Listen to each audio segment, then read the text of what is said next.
Hello and welcome to another edition of the Rest is Entertainment Questions Edition with me, Marina Hyde. It's I'm just too some- slick. This is AI. Sorry, just Yeah. redo me. I liked it. And I'm Richard Osman. Welcome to the question and answers edition of The Rest is Entertainment. Should we get straight on? Please do. With some Dive questions. Here's a question from Stephen Jaggard, and a topical one. ITV boss Kevin Lygo, friend of the pod, said that despite its viewing figures, Mr Bates versus the Post Office would lose about £1 million due to its lack of overseas sales. This leads me to wonder which UK TV programmes have been the most profitable. Two questions in one there, because the Mr Bates thing is interesting in and of itself. Right. Okay. Now, first of all, as discussed previously, this drama is extraordinary. It's by far the most watched drama in the UK this year, by far the most. But in terms of the cost of these things, an hour on ITV of a drama costs about £2.5 million. But although I've previously talked to sort of people who have got a big star in their thing, and maybe it will go up to 3 million will cost. But that's about talent it. costs add a lot Yeah, on we top. could add a lot. But so that could go up. But the Post Office was £2.5 million pounds an hour now, and there are 4 hours. Or ITV hours. Now, 10 million. Yeah, the broadcaster Maths pays hands. £1 million of that, 2.5 million. Then you've got tax credits of 400,000, and then maybe overseas sales of, I don't know, 700,000. But so the overall cost loss across that is 1 million. But I think actually what Kevin Lygo did in that instance didn't count, and to some degree it's quite hard to measure, is the ad revenues in there, because they're quite hard to isolate with the way particularly that show might have been watched. But it would be fair to say actually that overall on Mr Bates, ITV broke even. But in terms of what the most popular shows are, you need the show of the cost of the show to be quite low so that in sales it becomes profitable more quickly. So there are big expensive shows like Doctor Who, but Doctor Who now has a co-production with Disney. And it's going to be very interesting going forward, that I suspect. We haven't heard the last of We haven't that heard the story. last of that. We'll definitely be talking about that a lot, but it needs Disney as a partner just to raise the budget. Once you've got Disney as a partner, you then can't obviously sell it to the US, to streamers, to whatever. So you're kind of, in a weird way, big expensive things like Attenborough shows and what have you are in some ways harder to make money from. What you long running is probably best. Things like, weirdly, Midsummer Murders, Vera, these are real bankers. There's two types of profitable shows, really. There's the finished programme sales, which is what you're talking about there. So the Attenborough stuff, Planet Earth, which can play in 200 countries around the world. Downton would be another example of that, a show that just plays in every territory imaginable. And that's a very profitable world. You've made the programme already, and you are then sort of, it's all cream off the top. So the interesting thing about Mr Bates versus the Post Office is you're not selling that abroad because it's not of interest to... It's a sort of niche story in a way, and exactly. all those stories of British ineptitude and misfortune are popular around the world for a number of reasons. Well, listen, they would love it everywhere around the world, but it's not an immediate... If you're in the they enjoyed marketplace... Brexit hugely. Yes, I mean, they loved it. People laughed about it around the whole world. Yeah, they do. Every book event I ever do around the world, they always ask about Brexit. It's always the first thing. You're like, oh, come on, guys. I'm on holiday. British Empire ourselves. Yeah. Well done, guys. But yeah, so it's harder if you're, Cannes selling a show to sell a show about the British Post Office. It's easier to sell a show about the British class system, to sell Downton. So there's loads of shows that, Top Gear, that play everywhere in the world. And if you've already made your money back, then, that's all gravy. But they're expensive. They are expensive, but, if you've already covered those costs, and older shows,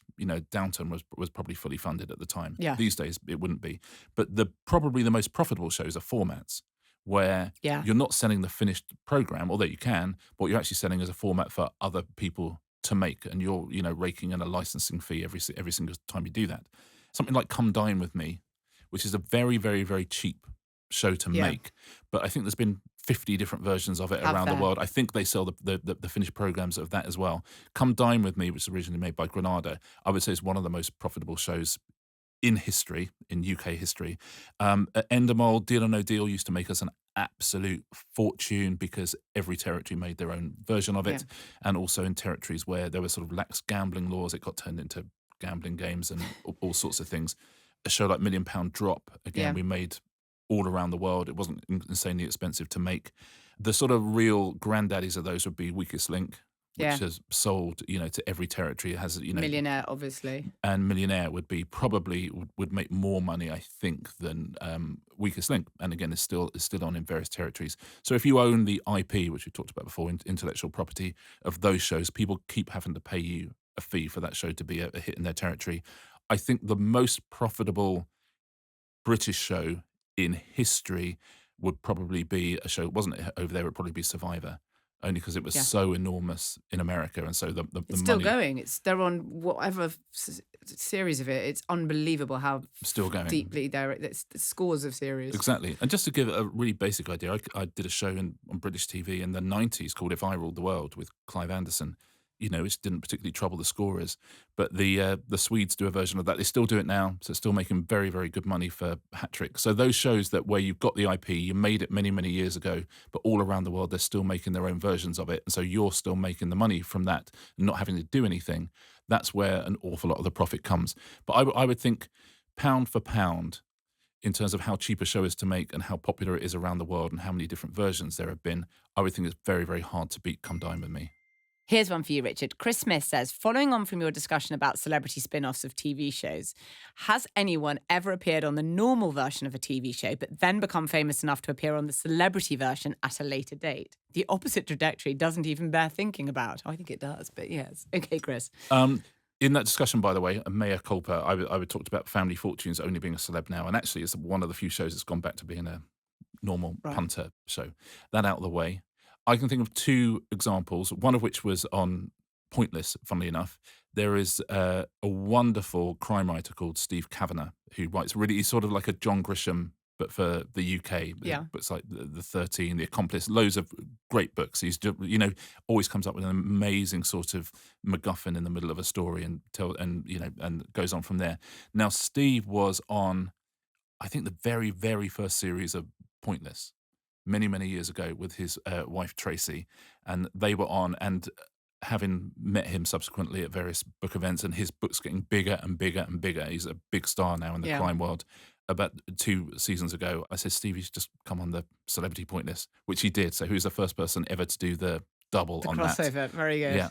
But the most famous one, I think, would probably be a very early series of Deal or No Deal, when Ollie Murs, an unknown Ollie Murs, was a regular punter, a contestant on that, and went away with a very small amount of money, and then came back and did a celebrity one many years later and also went away with a very small amount of money. But Naughty Boy, the same. So Naughty Boy went on Deal or No Deal, won quite a lot of money, spent it on a studio, and then became one of the world's biggest producers.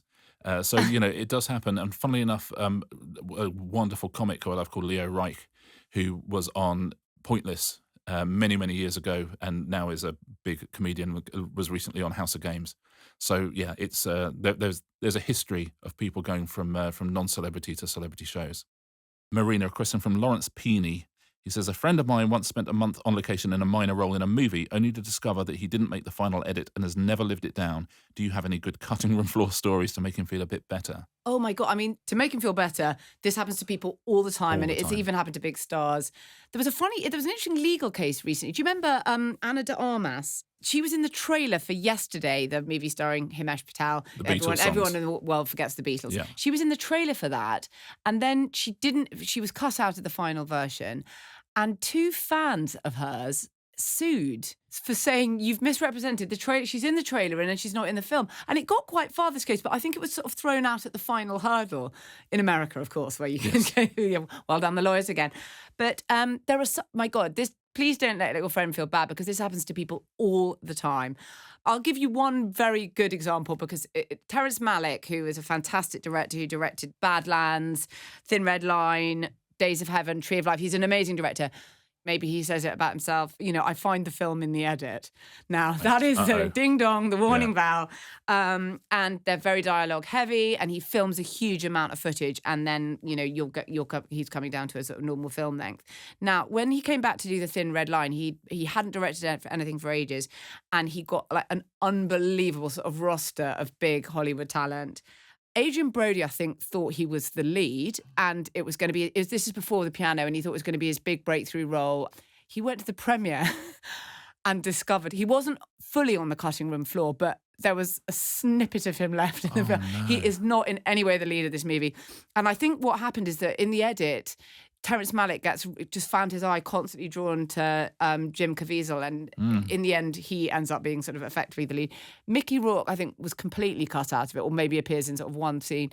Oh my God, there's so many. Lucas Haas, Bill Pullman are completely cut out of the movie. I mean, everyone has been cut out of the Thin Red Line. Billy Bob Thornton did a voiceover. Bye-bye voiceover. Some people never even got on the plane. Gary Oldman was going to be in it. Viggo Mortensen, they never even got on the plane. Martin Sheen was going to be in it, who was obviously in Badlands for Terrence Malick before. God, I mean, Christopher Plummer in a different movie in the New World said there was nothing of me left in that movie. Terrence Malick was obsessed with birds, and he kept just cutting to birds. He'd say, "Oh look, there's an osprey over there." But some people just took it philosophically, and some people were very, very bitter. But yeah, some really big names have ended up on the cutting room floor. And I just used the Thin Red Line as an example because so many did. And also finding out the premiere is pretty grim. Yeah, because there's always that thing, isn't there? If especially if you've got a small part in something that you invite the family round and all the neighbours, and if you're cut out, but also because sometimes in a smaller role they won't tell you that you've been cut out. Yeah, I mean, he didn't really mention to Adrian Brody he was no longer the lead. You would hope that they would have told him, but that's it happens all the time. Just the clenched jaw in the darkness of the cinema as you're watching it in your black tie. No, not a great feeling. So please reassure your friend that this happens all the time, and I hope you had a great time on the month and location. Unless Lawrence Peeney's friend is Adrian Brody, in which case this is just. In which case, go, oh my God! I'm telling you nothing you don't know. I'll tell you who had it worst. Adrian Brody. It's like, but I am Adrian Brody. Richard, I have a question for you about Mastermind from Harriet Ingalls. Okay. It's clear that the contestants are discouraged from interrupting Clive Murray when he's asking the questions, even though it is sometimes clear they know the answer before he has finished asking. How can they ensure that each contestant has an equal amount of questions?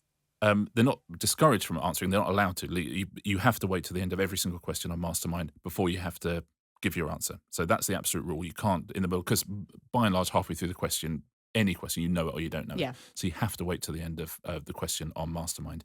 And that allows the producers to know exactly how long your questions are. So to ensure that everyone has the same amount of questions. Because the questions are all written down. You'll just read them out very easily in a rehearsal where Clive wouldn't be anywhere near. So you know that each of them has 11 questions, say. And that is absolutely why you're not allowed to interrupt. If you're allowed to interrupt, you could be coming in on, word 3 of certain questions. Yeah. And so the fact that you're not allowed to interrupt means that it is fair, and it means that everyone's got the same amount of questions. It's scary for Clive doing anything where there's a time limit. You can't really mess up. It's much more stressful for the host to do a time limit thing. God, I'd be abysmal at it. But at least on that you can stop and start, although that's distracting for the contestant.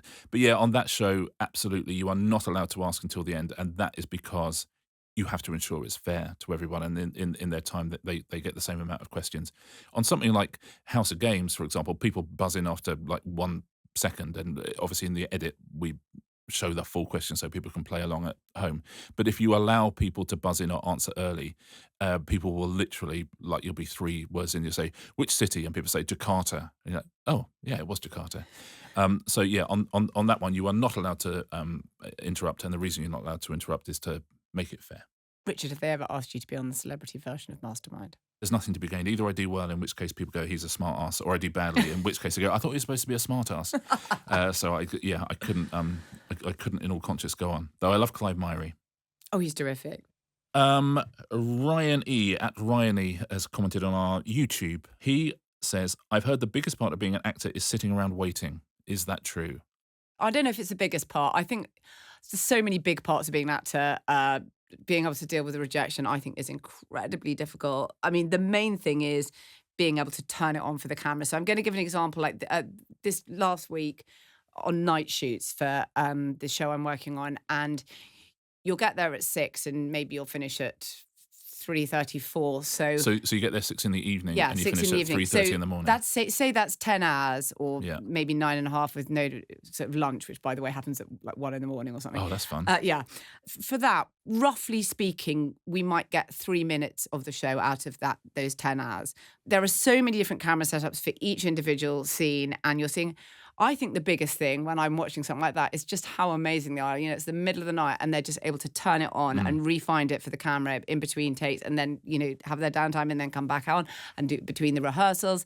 And then suddenly you get it on the last one. I think that's really amazing. That's a big part of being an actor. But one of the things I think about a lot these days, particularly with men, and you look at obviously the dominant kind of cultural product of our era in lots of ways has been those Marvel movies.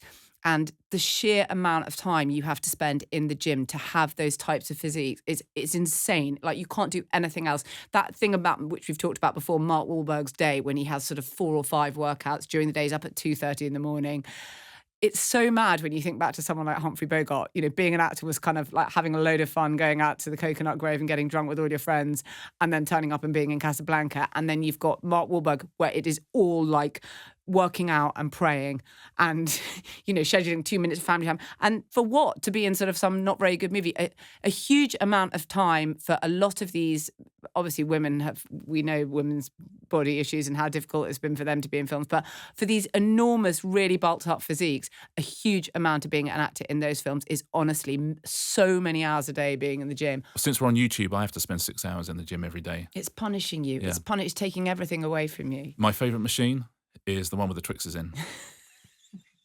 Yeah, but the waiting around thing is absolutely definitely right. And, you know, it's boredom, then bang on. And being amazing. Exactly what you're saying. Whenever Ingrid's off filming, you know, you'll be getting messages for like 2 hours because she's literally sitting in a Winnebago waiting to go on. Because, by the way, and it's not because something's badly run, it's just there's a lot of moving parts on a film set. Oh, no, you know, the setting up of the different shot, even on the same scene, is takes a while. And it can take an hour longer than you think. It can take half an hour less than you think.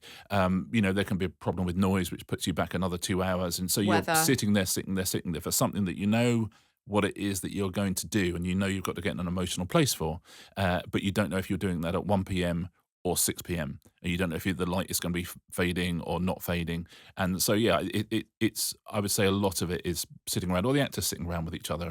And if you've got to cry on order and have a tear just start to fall down because it's the moment where you're starting crying, it's that emotional moment in the story, and you've got to do that, you know, 20 times and it's 3 in the morning.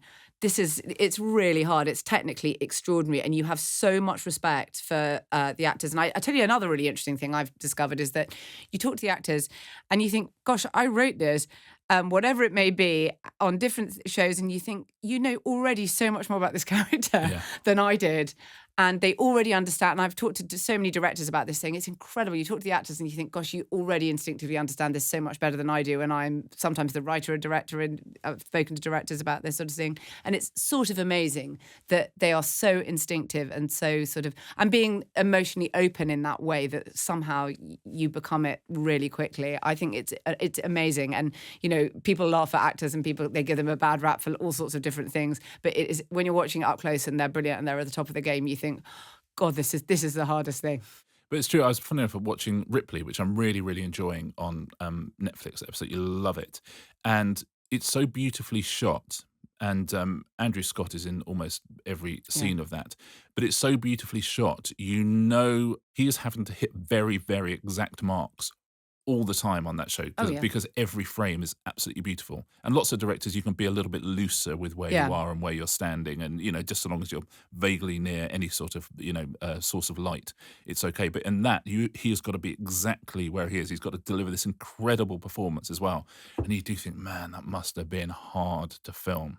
Yeah, well, I mean, even this week, you know, being out in the dark, and you're having to hit your mark, which is actually a thing, a genuine little sort of T-shaped thing that's thrown down on the floor that you do in rehearsals. When you've done the rehearsal and the actors got into the right place and you think everyone agrees and everyone thinks it's right, then they'll throw down the marks. And then they have to do that in the dark, in the scene. Yeah. Obviously, there's lighting, but these are just tiny little technical things. And there's about 20 of those happening at any given moment.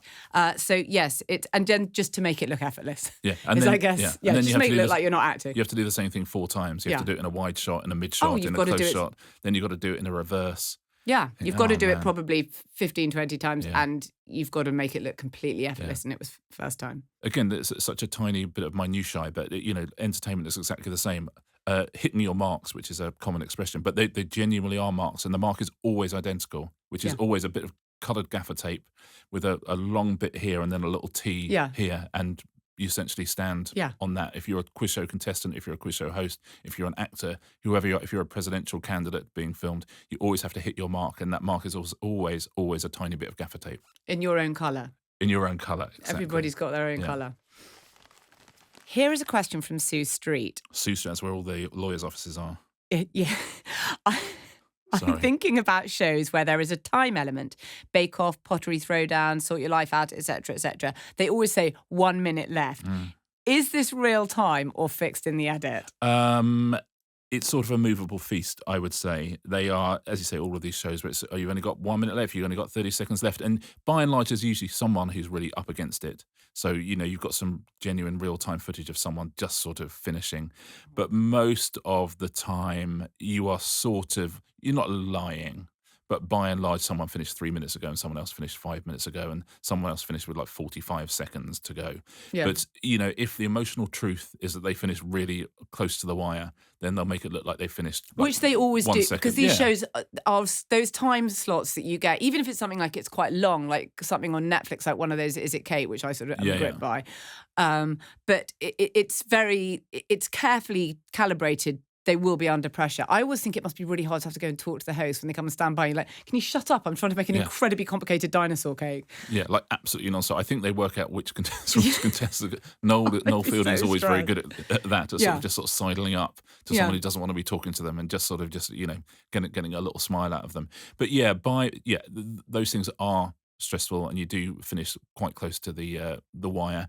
There are some times where you're literally finishing that second, but most of the time you are hinting at quite how stressful you're showing everybody's finish. Yes, exactly. It's a bit like a lot of sports where you actually can't tell how well someone's doing unless you see the clock. So there are quite a lot of sports like that, which are not my favourite ones necessarily. But shows like Race Around the World, where you know that they're sort of turning up an hour or 2 hours differently to each other. They never pretend that the two people are racing, but they edit it quite nicely. Yeah. So you're thinking, which of them is actually an hour ahead? You can't work it out.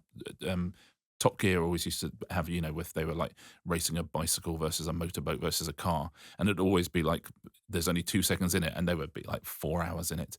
So people are trying not to lie, for sure. Yeah. But they're trying to show the truth of what's happening, which is a time limit, and it is very, very stressful. But sometimes, you're really up against it, or you don't finish. Well, with that, we've only got 30 seconds left to go, so we better cram it all in, I haven't finished my meringue. Please keep emailing us these fantastic questions to therestersentertainment@gmail.com. Oh, no, the raspberries are falling on the floor. That's the last thing I needed. Your pipe work's useless. My pipe work. Yeah.